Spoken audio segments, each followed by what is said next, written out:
Okay, well, now on the Route 1 show, we're having a look at Leeds United, and joining us to discuss all things to do with the Whites is Sporting Life's Tom Carnduff. Tom, good to see you, mate.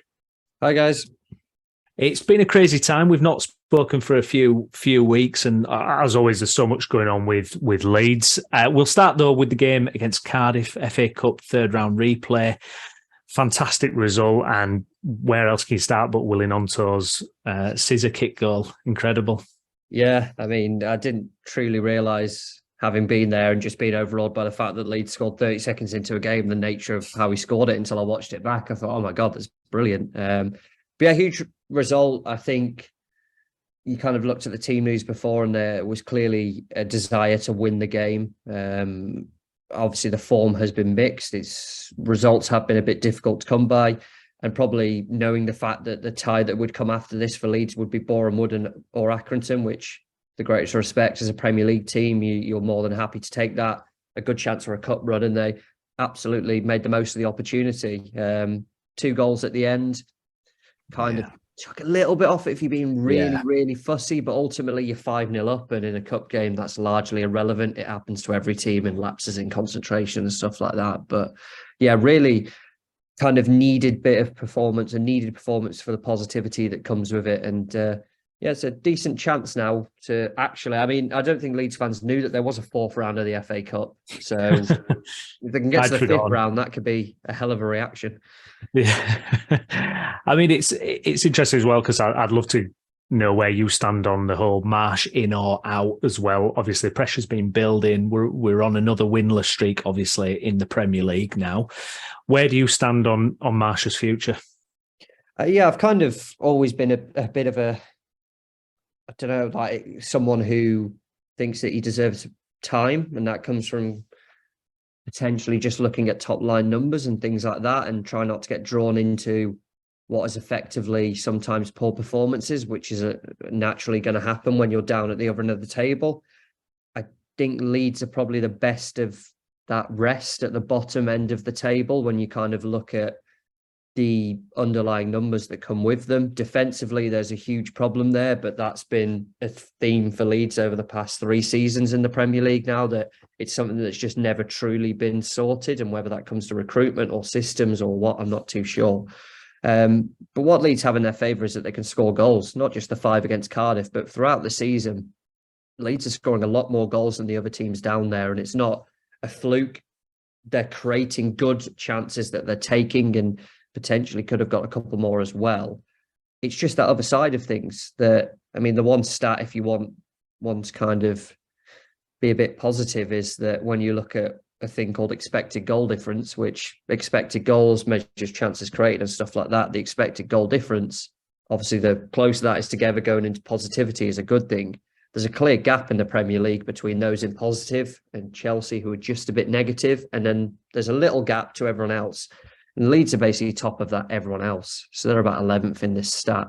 So defensively, there's a worry, but the attack is pretty much making up for it. And when you're at that end of the table, if you can score goals as simple as it sounds, that is a huge thing. Whereas other teams around there, you just know that they can't quite bail themselves out. So I think Leeds have got that in their favour. The January window has been a positive one so far. It's just those defensive issues. If you can really nail that down and get that going, then they are potentially going to be a very good team in the future because of that ability to create and that ability to score goals. So yeah, I think that it was always going to be tough for Marsch coming in after Bielsa, but we've got to be brutally honest and say how poor last season was. And for the kind of job that he's inherited, it's not been as bad as maybe you would think. So yeah, I think they just need to build on that Cardiff performance, and if they can get a winning run together, then suddenly the noise kind of goes away for a bit, and they're looking up rather than down. And one of the defensive solutions potentially, and we saw another good little cameo from him last night before he got injured. I mean, Max Verber looks really assured, looks like a bit of a leader on the pitch. I'm not sure what his injury status is, but could he be that missing piece for the defence? Potentially. You kind of touched upon it there. It's a defence that kind of needs a bit of a leader. I think the way I see Max Verber is someone who could probably play left back now and will probably replace Liam Cooper on the left side of the centre-back pairing in the years to come. That seems to be the way it's going to go. I think for him, it's his flexibility, whereas Pascal Striker's kind of been pushed out to left-back, and Firpo's back. And to his credit, yes, it was against Championship opposition, but he looked good in those 2 cup games, having come back, and hopefully he gets a decent run of games now to really go at it. But someone who is naturally, having played there, not just for Salzburg, but for other clubs, and I think multiple clubs in his career, he has played at the left-back position as well. So that's definitely going to be kind of, for the circumstances they had and the money that was available and things like that, they've identified someone there who I think skill-wise looks to be up to it in the small bit we've seen of him. But as you touched upon there, someone who feels like can come in and has played at a high level. I mean, the Champions League, and I know Salzburg in the Austrian League isn't the strongest, but they're a team that have endured some success in the Champions League relative to what type of team they are. So someone who can come in and bring that experience to the back line, I think it is needed, because it's just a bit of a mismatched defence constantly. It's like, no matter how long they've been together, they never look like they've really played alongside each other. So you just need someone to come in there and really shore things up. So hopefully he's the one who does it. I just wanted to get your take on a couple of other players in the squad as well. I'm just interested to see what your opinions on them. Brendan Aronson, who seems to be going through a bit of a sticky patch. I get the feeling he's getting slightly a bit over-criticised at the moment. I actually still think he is, even against Villa, I thought he had a couple of good moments. I still think he was, maybe getting knocked off the ball too easily and not enough final product. But where do you stand on him at the moment and this kind of lack of form that he's in? Yeah, it's a tough one with Aronson, that he's kind of a victim of his transfer fee and there's absolutely nothing he can do about it. He was 25 million, which made him the second most expensive signing Leeds have made, second or third. And it's completely through no fault of his own. I mean, his job clearly is to be someone who presses from the front, and that tenacious kind of attitude of really being the first line of defence, which I think he does incredibly well. All the time he does that very, very well, and he kind of suits that system. So all the talk of he's basically undroppable and the jokes that come with it and stuff like that, well, I think the system and the way they want to play is clearly suited to the way that he does so. But ultimately, when you're spending that amount of money, which, I mean, you've seen some transfer fees around and it's basically nothing compared to what some clubs can spend, but there's a huge amount of money for Leeds. There will always be the pressure of, well, you need to have direct contributions. It's very early as well, very, very early into it. This is not a signing that was seen, let's look in January, and if not, we can get rid of him. It's a player that is obviously someone who is going to be around for a while, or you hope so, and that's the plan with him anyway.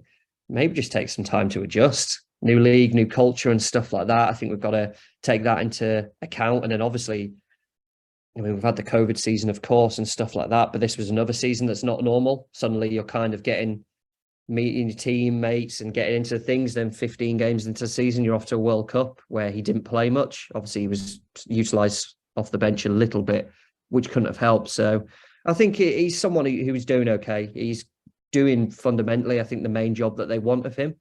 Once he kind of really settles into things and really gets used to it, I think he'll be someone who will become incredibly reliable down the line. But yeah, it would just be nicer to see a bit more direct contribution, which is obviously probably the main criticism of him at the moment.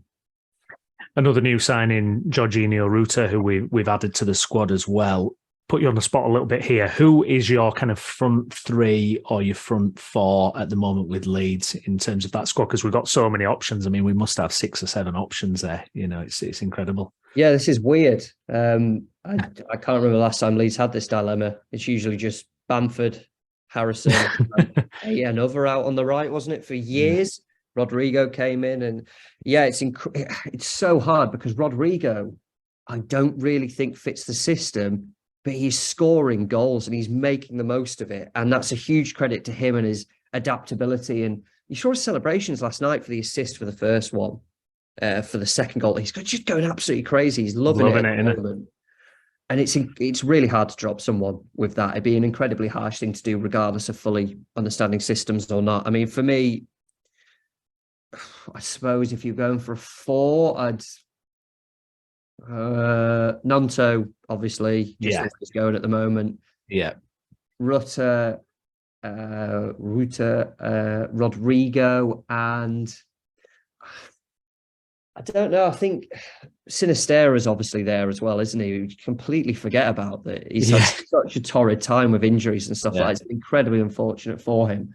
But I think Georgino Rutter's, the area he excels in is essentially being that system player and pressing from the front. And his defensive metrics are some of the best in Europe. It's just eye-catching when you delve into it, how much he stands up compared to the other players in those defensive departments. I think that takes the pressure off Aaronson a little bit. So you can kind of say Aaronson can come on and make a bit of an impact off the bench and stuff like that. But I think whether it be a 4-2-3-1, a 4-4-2 or something like that, a Gnonto, Rutter, Rodrigo, Sinistera, maybe. You got Somerville's there. Oh God, unbelievable, isn't it? Can we retrain one as a centre back? Surely, as Leeds fans, though, this is like going forwards at least the most exciting time to be a Leeds fan because of the options that you've both just mentioned. Like, it's ridiculous at this stage that there's Premier League sides that are scrambling around for forward options, and Leeds seem to, as you say, unusually have a bit of an abundance of talent. I think under obviously the Bielsa era, you knew Leeds would dominate and you knew they'd create so many chances. But there was the whole talk throughout that was always the striking options, especially after Kamar Roof left in that summer, didn't they? And they could really get someone else in to support Bamford, and there was a huge amount of pressure on him, which he did really well with.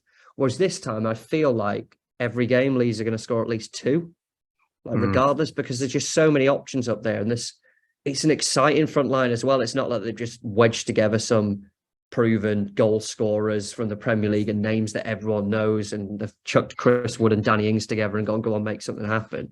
It's the fact that it's a genuinely exciting front line and players who do get you up out your seat. I mean, when Gnonto nutmegged Tilo Kehrer against West Ham and sent him flying, it was an actual get out your seat. Oh my God, this is brilliant. And it just feels like they're all like that at the moment. So I think, for Leeds, I just feel so confident in their goal scoring ability. It's crazy for a team that is supposedly in a relegation scrap.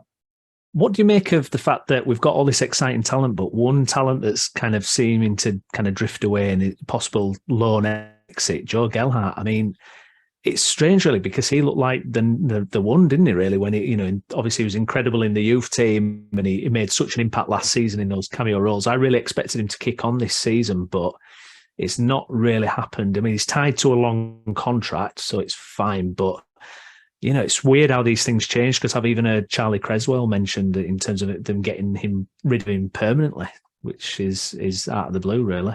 Yeah, it's strange, isn't it? I think, I suppose for Gelhardt, that he needs to play football. That's just the stage he's at. This is not a youngster who has barely touched senior football. They need to get him out. I mean, he was playing in the Championship for Wigan, of course.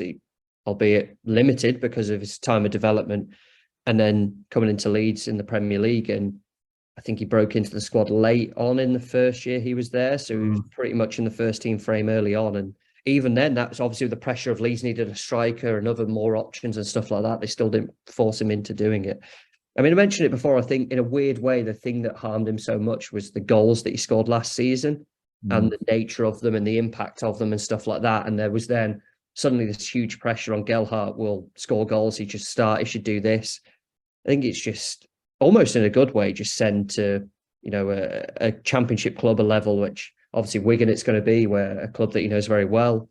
He's got to get regular game time. I think you can look into their position in the table and stuff like that. It's more so the environment, I should say, and things like that that'll be beneficial to him, rather than sitting around. And now essentially there, like we were discussing it, the Gelhardt, probably because we know he's going out on loan, but when it comes to the conversation and Bamford's back as well, you go further down the pecking order and you need to get out and play and, reevaluate in the summer, see where you're at, whether they look at Bamford and the injury issues are still there. Rodrigo, of course, is in his 30s now, so he's obviously got a couple of years left in terms of coming out of that peak. So there will be chances in the future. But yeah, just needs to play football. Just needs to play football, and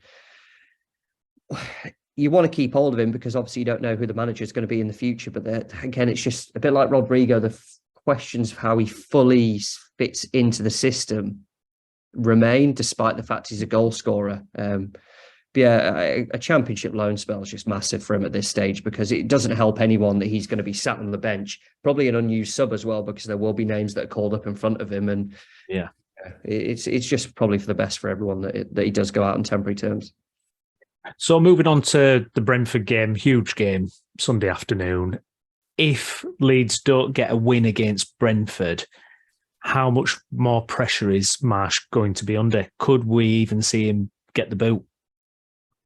I don't know, really. I think that it came out, didn't it, from or in France, maybe, said that Leeds have prepared a short list to replace him, which, again, you hear stories like this all the time, and you hear stuff, X is doing this. Well, these are just standard practices for clubs. It doesn't mean anything's imminent. If you've not got a short list for your current manager, then you're not future planning whatsoever. It all depends on performance. They've got to maintain, build upon that Cardiff result in midweek. I won't say it's all for nothing, but you've just put 5 past someone, regardless of who it is. They've looked at a team and gone, we're better than you, you're getting it. And they've completely done that, and they need to build upon it. If it's a good performance against Brentford, a bit like Villa, where they could have easily been 3-0 up at half time or something like that, you can tolerate it a little more. It's just if that inconsistency comes in, that's when the Ellen Road crowd, who patience is running out, as you'd expect at a club like Leeds, where the expectations are so high, that's when it turns. I can't see a change imminent for me personally. They've clearly committed to this. And I think with the top level things in the boardroom and stuff like that, the ongoing takeover, we're expecting that to go through probably in the summer. To what extent the 49ers are basically running things now. I know apparently they put up the Rutter fee, didn't they? Because obviously that will come from them. I think all those various factors means that they probably wouldn't, especially when they're signing players that are clearly built for this system and the way he wants to play.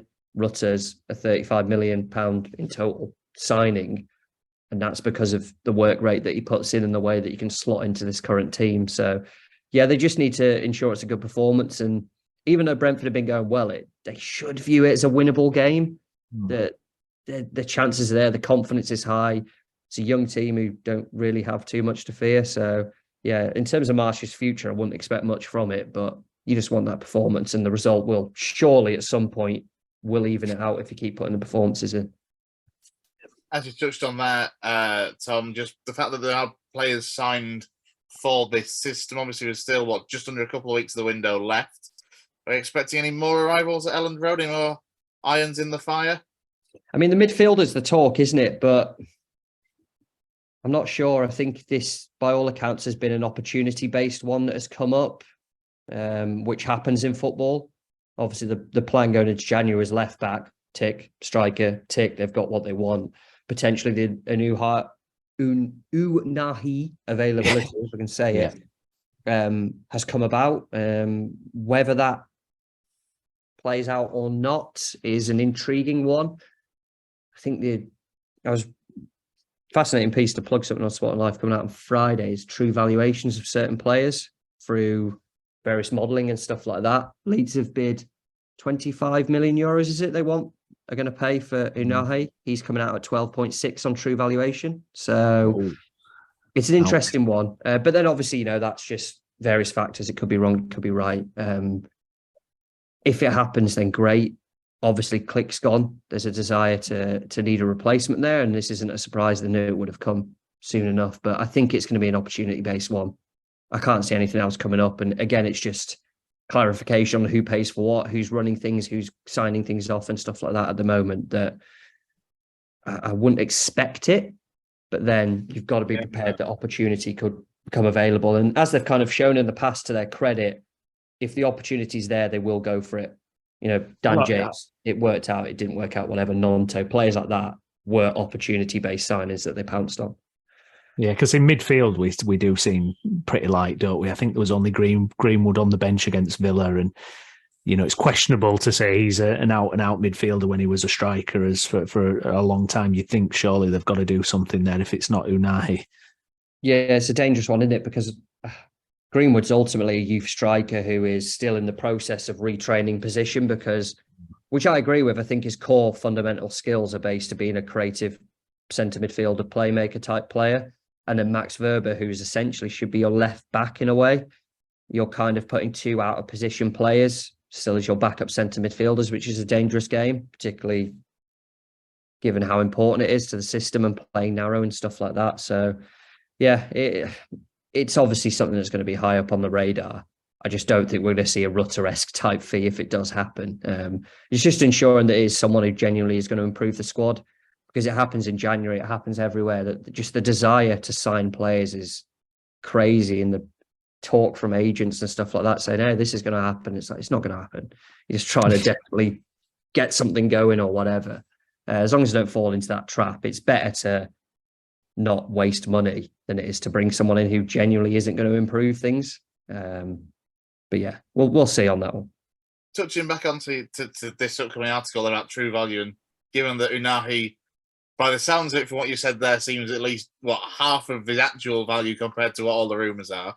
Is this just a January thing though? Because you look at the January transfer window over the last few years, and in particular this one, I think I'd seen it was something in excess of £460 million spent by the Premier League alone, compared to, I think, France, Germany, Italy, and Spain, where combined is less than the price of what Chelsea have paid for Mudryk.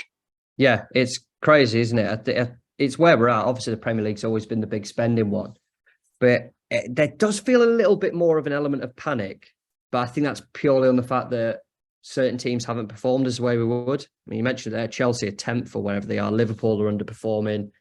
Some clubs, Wolves, Aston Villa, have had significant managerial changes. They're going to contribute to it. And I mean, Leeds out of nowhere chucking 35 million in January is remarkable for a club that notoriously have struggled in the January window in recent years. I think it's just all circumstance and stuff like that. Teams who are down there who shouldn't be down there, teams who aren't up there as they should be, has all played a factor to it. But it's definitely a January thing, isn't it? Every player times 1.5 their true valuation at minimum in a January window. Because, I mean, if you get Todd Bowley's phone number, you're in for a winner. You can just go hundreds. Yeah, and they go, yeah, whatever. Yeah, let's get 100 million in on that one. So that's why, as much as we love football, I wonder how much I'd actually want to be on that side of things in the January window, because you've seen it in so many documentaries. The Sunderland till I die Will Grigg negotiation will always come up here. And there's Jack Ross on the phone going, he's not worth, do not pay any more than £1.5 million. It's not worth it. And they end up paying 4 million on this fantasy of, if he comes on in the playoff final and scores the winner. I went to that game. He came on and did nothing in the playoff final. That was a waste. Yeah, it's January, isn't it? It's great from our side, but it must be horrible to be involved in. I do want to come back to the transfer window before we let you go, but I just want to touch on these Andrea Agnelli comments, of course, the Juventus chairman, or outgoing Juventus chairman, I think it is now, and his comments regarding the fact that he thinks that English football is basically just going to continue to dominate everything, and the rest of Europe should be worried about the state of football because all the best talent is coming to the Premier League. And then you see that we've spent 460 odd million combined so far, compared to the Serie A, £5.9 million. That's all that's been spent in their January window. Does he make a point? How does he change this? Of course, I'm going to take things with a pinch of salt from Agnelli because he was one of the ones that wanted the Super League malarkey. Yeah, it's not a level playing field, is it, across Europe? Let's be honest. But it's not as if it just seemed to be a lot more even back in the day. Like, I'm old here, but when we were teenagers, like 2005, 6, 7 sort of thing, everything seemed a lot more even. Nowadays, like European clubs were spending back then, Barca, Madrid regularly. Now, it just doesn't seem to happen that way. No, but then I suppose the thing of the Premier League is it's all self-generated in a way as a league, that they've managed to carve out deals for themselves that with international broadcast rights and stuff like that are just staggering amounts of money that they managed to get for these, because it's such a league with brands, with teams, with clubs that are known through the world throughout. And it almost feels like the cost of failure in the Premier League is so much higher than, say, in the Bundesliga or the Liga or anywhere like that, that if you fall out the Premier League, and of course it's happened to clubs in Europe, this is not me saying, Premier League England focus on only happens over here. But it feels here, if you fall out the Premier League, it's so much more drastic than it would be anywhere else, that there's the ability to bounce back up and stuff like that. But if you've not correctly approached your contracts and approached transfers and stuff like that. It's like a disastrous thing that can happen because of the money that comes out of it. And yes, you get the parachute payments and stuff like that, but you see it so many times. Teams go down to the Championship and can't bounce back, and it's all a money factor. And yeah, he's pretty much right that it's not a level playing field anymore. The advantages with the English clubs, and not just that, with the how to put it, the kind of attraction of the Premier League and the money that comes with it, comes the owners that want in. The amount of like state-backed, interest in it, huge American businessmen. I mean, Bournemouth, with the greatest respect, are a club that have one of the smallest stadiums Premier League's ever had or whatever, in terms of where it is. It's never particularly been an attractive thing. And Bill Foley comes in and goes, right, I want to set up a football group. Vegas Golden Knights have been pretty damn successful from an operational point of view. I want to get into football. Takes Bournemouth, buys Lorient, is it, or a minority stake in France, and essentially makes Bournemouth this top point of the Black Knight Football Club. And that's Bournemouth. All teams, because they're in the Premier League, it's 100% an attractive interest to do it. I was having this conversation with a mate of mine, literally just the other night, about how Bournemouth have got, what, is it 10.5 to 11,000 capacity stadium? They've been in the Premier League, on and off, shall we say, over the last 5-6 years. Still haven't even seemed to bother investing in the stadium, but are now linked with £40 million players in this window. Yeah, it comes with not just the direct money that comes from broadcast. It is that everything is then a huge package that it shows that Bournemouth, with the greatest respect, are a fantastic example of this, that a small club with a smaller stadium, but because they're in the Premier League, instantly make them more attractive than a lot of clubs in Europe who would be up for potential purchase and stuff like that. So it's just where it is. It's one thing leads into another. And, it's why it feels like half the league's up for sale, or half the league are in takeover talks and stuff like that, because everyone wants in, everyone wants a piece of it. And you sell a club at the top, you really are quids in, and vice versa. Someone wants in because they know there's a lot of money to be had, and also the status that comes with owning a Premier League club. Yeah, hence Manchester United and I think Liverpool as well at the moment are both, of course, heavily linked with takeovers. Just to kind of fuel this whole transfer spending then, who else should we be looking at, do you think, in the window elsewhere? So one or two things. Leandro Trossard, Arsenal might have actually struck gold here with the fact that, they weren't going to stump up that much money for the untested 22-year-old of Mudryk, so Chelsea got there first. But actually in doing that, Leandro Trossard, allegedly less than 25 million for him, somebody that knows the Prem, scores goals. Yeah, I think this is a deal that works for everyone. I think it's 22 plus 5 or 6 and add-ons or something like that. From kind of the transfer perspective, if this was a normal transfer circumstance to say, okay, this is weird, what's going on here, but they've been very public in that Trossard's not a part of the picture anymore. There's clearly attitudes problems at Brighton. He's out. We don't want him. We're pushing him out the squad. De Zerbi hasn't hidden away from it and said, yes, we want him gone. I think his contract's up in the summer. I know Brighton have an option to extend, but it's all relative. So for Brighton, they're getting a decent fee for a player that is out of contract. I think Basuma went for 25 as well, didn't he? Trossard's finally getting a move to that top 4, top 6 club, big 6 club, I should say, that he's always wanted. And Arsenal are solving a squad need. So it's kind of something that works around for everyone. It's just, I always get a bit uncertain when players that have left and joined for attitude-based reasons, and they've been very public, and this is the reason why. But in terms of footballing ability, it's brilliant signing for Arsenal at the fee, because you said there, Mudryk paid less than they paid like a fifth for what they would have paid for him to get Trossard in. And, for someone who's proven and time again has showed flexibility in position and everything about it, it just seems a win-win-win type deal, this. And one that, he's probably going to go win the Premier League now, so it's all worked out for him in the end. Just want to touch on Leicester as well. After what was a pretty torrid summer for them, they finally actually seem to be doing something in the transfer market. But again, unproven 20-year-old in the Danish lad, Victor Christiansen, I think his name is.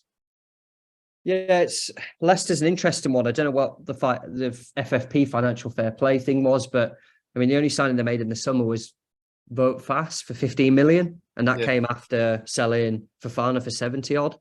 I just don't know what kind of is going on at Leicester in terms of where the interest is in terms of operating the club and stuff like that. But there's clearly some panic that is set in. I mean, this seemed obvious that this was a squad who for years have been performing well and performing very well. But as you've seen with West Ham, that's irrelevant. Everyone gets to their limit and then you have to freshen things up, which they've not done. It's a gamble, but avoid that cliche, but I'm going to have to say every football transfer is a gamble, isn't it? That you rely so much on analytical departments and stuff like that. And Leicester have got a very good one in place there that you know that a lot of thought goes into this. It's not just stab in the dark, potentially what it used to be, that X player has scored 20 goals in this league. Let's hope he scores some over here. That there'll be whole kind of workarounds into how players are going to fit in and stuff like that. But more needs to happen. I know Leicester wanted 3, I think, this window. It's an incredibly tough window to build in, but they're having to do so. And this is not just to add some depth or maybe get that one player who's out there who can come in and bring things in. Desperately need reinforcements, and it's not the window to do it in. So still not enough. It's still not enough. And I think they've got Brighton this weekend, which they lose that and things just get worse and worse and worse for them. Yeah, pressure just seems to be on Brendan. And finally, I just want to add a couple of strikers in the mix that apparently linked to be on the move. Chris Wood linked with Nottingham Forest as a probable loan move. And then what seems like quite a new game all of a sudden of where's Danny Ings going? Because it's not seen 2 minutes. He went from Southampton to Villa, now allegedly on the way to West Ham. Yeah, Danny Ings is great because his transfers just come out of nowhere. It's quite entertaining. When he came to Villa, it's like, what? No rumour. Absolutely nobody's heard anything about this. It's phenomenal. I mean, 2 strikers, I weirdly touched upon him earlier, didn't know Wood and Ings as a partnership or whatever, but 2 strikers who you can pretty much rely on to get your goals at this level, can't you? I know Ings is, 30 now? I think he's not had a truly prolific season since the COVID one in 2020, I think was the last time he really had a very, very good season. Clearly wasn't a part of Emery's plans at Villa, and if you're committing to someone like Unai Emery, you've got to say, that we're going to have to back everything that you do. So for West Ham, they need someone. Antonio's obviously injury issues. Scamacca, I think, has got an injury as well, so they've been forced into doing it. It seems like a low risk, potentially high reward, that one. And Chris Wood to Forest, I mean, how many strikers are Forest going to try and sign this season and hope one works? At least in Wood, again, you've got someone who can go, well, we know he'll perform at this level. He offers something a little different, a bit of physicality and stuff like that. So 2 decent signings for 2 teams who are obviously, Forest have hit a bit of form, but they're still not truly out of the relegation picture yet. That's 2 strikers there who could score some crucial goals that may prove to be the difference between going down and staying up. And in what is relative fees now, particularly 15 million, is it for Danny Ings? It's pretty low nowadays. It feels like that you're probably going to get more reward than you are from the risk of that one. So yeah, 2 decent enough signings, but again, 2 that just seemingly came out of nowhere. I mean, Forest have got to decide on a striking partnership and just decide on one soon, because I think Morgan Gibbs-White is a centre forward as well there. So it's just crazy. Just pick one and go for it. So yeah, decent recruits for where the teams are in the circumstances. Yeah, I think the one with Forest that always surprised me was Emmanuel Dennis, who obviously had a good season last year, signed for Forest in the summer, thought that makes some sense. They'll get some goals, and then seems to have been frozen well out. Anything else before we let you go? Catching your eye across Premier League transfers? We're in a weird one. We're in a lull now. This is a bit strange. It just seems to be all go this window so far until kind of now. Yeah, it's strange, isn't it? Because usually it's the other way around. That you usually have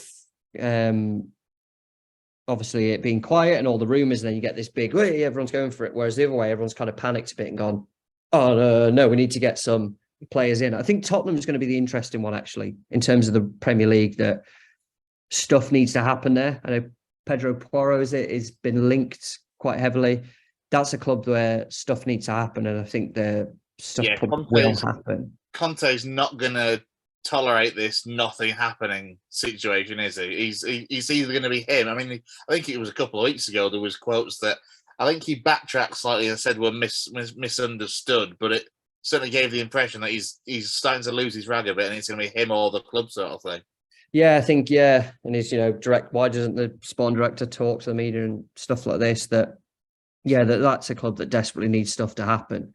But yeah, we've touched upon it there. Leicester's the genuine fascinating one here because I suppose them and Bournemouth with their new ownership and how stuff's going, in a weird way, they're the two to watch because I think if nothing further happens there, particularly for Leicester as very recent Premier League winners, FA Cup winners, that's a lot of trouble, especially if you're not willing to make a managerial change, which for months now, Brendan Rodgers really hasn't been at the talk of the sack race whatsoever, and it seemed nailed on. And if he survived that spell early on, you imagine they're going to give him time to pretty much see the season out. So they're the ones there. And I think for Leicester, it depends on if they can shift anyone out. I think it seems like a one in, one out type system at the moment. That's what it looks like from the outside anyway.